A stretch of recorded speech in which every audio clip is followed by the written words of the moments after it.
Assalamualaikum dan salam sejahtera. Nama saya Muhammad Arfan Hafizan bin Nur Muhammad. Nombor matriksi 25B2793. Nombor kod mata pelajaran USK 11101.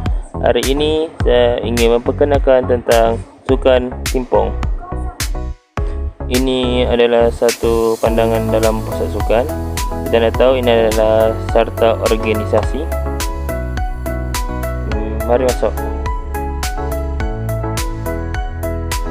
Sebelah kiri saya adalah peralatan sukan, manakala sebelah kanan saya adalah bilik server, dan bilik paling hujung adalah tandas lelaki.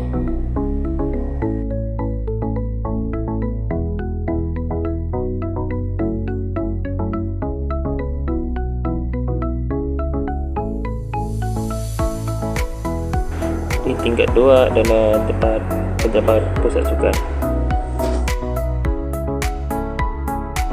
Sukan pingpong ini pernah mendapat johan peringkat perseorangan pada tahun 2019.